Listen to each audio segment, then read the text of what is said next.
Well, former President Barack Obama had this to say about President Trump's decision to pull the U.S. out of the Iran deal. Quote, leaving the agreement could embolden an already dangerous regime, threaten our friends with destruction, pose unacceptable dangers to America's own security, and trigger an arms race in the world's most dangerous region.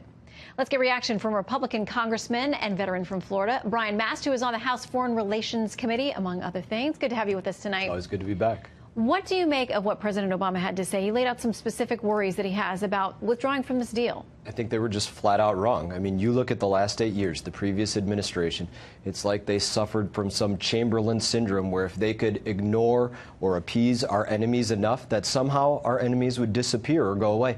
And that's simply not the truth. And after that, they were emboldened. You saw the Iranian Revolutionary Guard being on the banks of Israel there. You see what they've done in Yemen with attacking our Navy vessels, with taking our sailors hostage.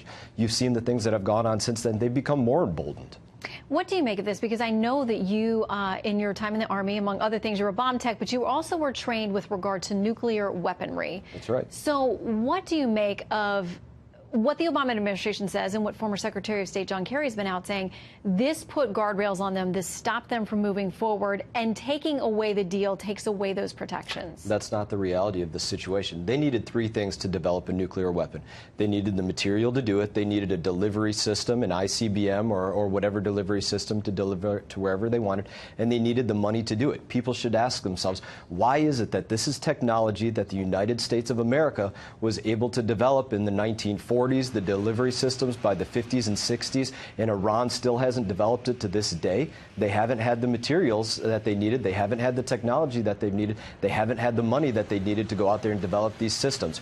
We loosened the restrictions on them to develop those delivery systems, those ballistic missile systems. We allowed them access to the world stage in terms of being able to go out there and sell their oil on the world stage. We've allowed them to colonize the Middle East and exploit the resources throughout the region. We're giving them all the tools that they need. And now the last piece that we've given to them was all they have to do is wait out enough time, and they're going to have all the fissile material they need to go out there and put it on the end of a warhead. Well, and today, reaction from Iranian President Rouhani saying this. He's quoted as saying this on state television there, saying that he had ordered Iran's Atomic Energy Organization to prepare for unlimited uranium enrichment in the event that the government decides to withdraw from the pact. Because they say, listen, the Europeans are still part of this. We have other countries.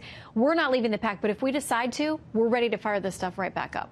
Well, that's what we've known from the very beginning. That's what all the information that Prime Minister Netanyahu put out there, that the Iranians were cheating from the very beginning. They weren't an honest broker when they were negotiating this with Kerry. They weren't upfront about what their true intentions were with the nuclear program. That's everything that was put out there in that information that President Trump was referencing. So we know they're ready to fire this program up, and they were ready to cheat on the program while they weren't letting IAEA inspectors into their facilities that were on military bases. That we know that's where they were probably going to be developing these systems. You know, many of our European allies have urged the president to stay as a part of this deal, try to better it from being still engaged with it.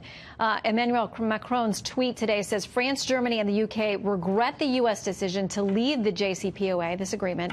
The nuclear non-proliferation regime is at stake. What does this do for our relationship with our allies now? Look, it makes it a little bit more tenuous. I don't think that anybody should deny that, but we have to be able to come to a realization that you don't make peace with your enemies. You negotiate peace with former enemies, and Iran is not any kind of former enemy. We shouldn't have been making that kind of negotiation with a nation that's willing to go out there and attack our service members on the battlefield. They were the ones that were out there in placing improvised explosive devices, lacing them with nuts and screws and bolts so that they could put holes in U.S. service members. They were the ones that were out there giving the technology to the Iraqis on explosively formed projectiles and weaponry that could rip through our up-armor Humvees. They are the ones that were out there being the aggressors. They were not a former enemy, and we shouldn't have been trying to negotiate with them. Well, you know firsthand, and we thank you for your service in the Army, and now on Capitol Hill as well. Great to see you again tonight, Good to see you, too. A very polarizing decision by President Trump, and world leaders all very quick to react on this. As you say, countries in the region, though, very supportive in general. You have Saudi Arabia, Bahrain, the Emirates, and, of course, Israel coming out in strong support of President Trump's decision, while at the same time you have European allies seemingly criticizing his decision. Well, the first world leader to actually come out and speak openly was Prime Minister Benjamin Netanyahu. That happened soon after President Trump gave his address. And, of course, it was him who effectively led the pressure campaign to push for the U.S. to leave this deal. deal, an effort which culminated in that big reveal of secret Iranian nuclear files. This is why Israel thinks that President Trump did an historic move.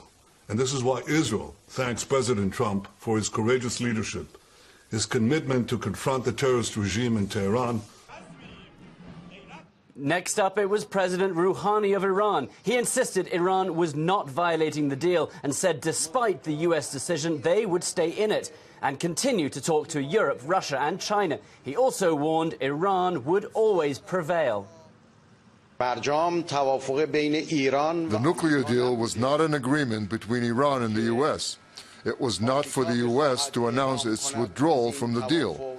It was a multilateral and international agreement. Great to be with you.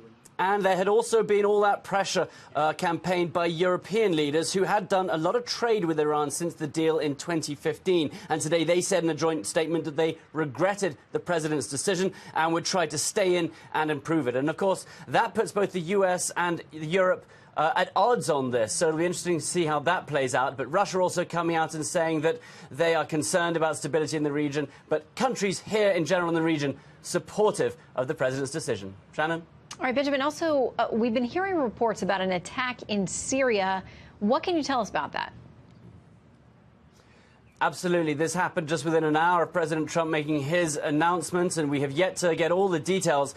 It broke first on Israeli and Syrian TV, and what we gather is there was a strike just south of Damascus which targeted either Iranian depots or rocket launchers. It happened in a place called Al-Qizwa, which has been reported to be the site of an Iranian military base in Syria, and there were reports last year that it has been increasing in size. And of course it was Iran's growing presence in Syria that was one of the major problems and concerns here, and so this seems to be a retaliatory strike against that.